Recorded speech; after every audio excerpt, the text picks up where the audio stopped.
కాదురా, నేను ఎంత మిస్ అయ్యానో అంటే క్షమించాలి.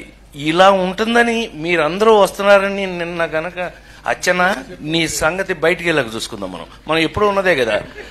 వీళ్ళందరి నుంచి పక్కకు తీసుకెళ్ళి అచ్చన నేను మళ్ళీ పైకి హలో అని ఎరా అలిగా ఏడు ఎక్కడ లంజా అడుగు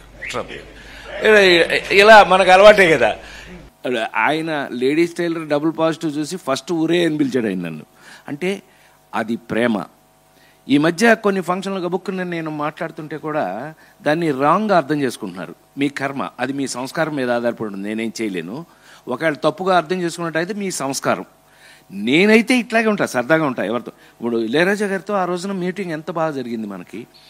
ఈ సినిమా గురించి నిజంగానే మా పవన్ చెప్పినట్టు, రూపేష్ చెప్పినట్టు మీరు భుజాల మీద వేసుకుని నిజంగా హ్యాట్స్ ఆఫ్.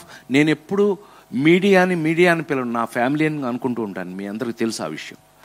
నేను ఎప్పుడు ఫ్యామిలీ మెంబర్, నన్ను మీరందరూ అన్నయ్య అని పిలవటమే నాకు జన్మధన్యం, నా అదృష్టం.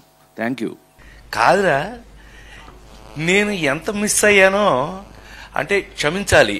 ఇలా ఉంటుందని మీరందరూ వస్తున్నారని నిన్న గనక అచ్చన నీ సంగతి బయటికి వెళ్ళక చూసుకుందాం. మనం ఎప్పుడూ ఉన్నదే కదా. వీళ్ళందరి నుంచి పక్కకు తీసుకెళ్ళి అచ్చన నేను మళ్ళీ పైకి హలో అని ఎరా అలిగా ఏడు ఎక్కడ లంజా అడుగు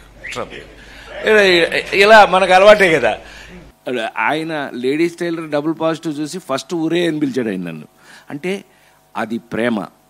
ఈ మధ్య కొన్ని ఫంక్షన్లు గబుక్కుని నేను మాట్లాడుతుంటే కూడా దాన్ని రాంగ్గా అర్థం చేసుకుంటున్నారు. మీ కర్మ, అది మీ సంస్కారం మీద ఆధారపడి ఉంది, నేనేం చేయలేను. ఒకవేళ తప్పుగా అర్థం చేసుకున్నట్టయితే మీ సంస్కారం. నేనైతే ఇట్లాగే ఉంటా, సరదాగా ఉంటా ఎవరితో. ఇప్పుడు ఇళయరాజా గారితో ఆ రోజున మీటింగ్ ఎంత బాగా జరిగింది మనకి. ఈ సినిమా గురించి నిజంగానే మా పవన్ చెప్పినట్టు, రూపేష్ చెప్పినట్టు మీరు భుజాల మీద వేసుకుని నిజంగా హ్యాట్స్ ఆఫ్. నేను ఎప్పుడు మీడియాని పిలవను, నా ఫ్యామిలీ అని అనుకుంటూ ఉంటాను. మీ అందరికీ తెలుసు ఆ విషయం. నేను ఎప్పుడు ఫ్యామిలీ మెంబర్, నన్ను మీరందరూ అన్నయ్య అని పిలవటమే నాకు జన్మధన్యం, నా అదృష్టం. Thank you.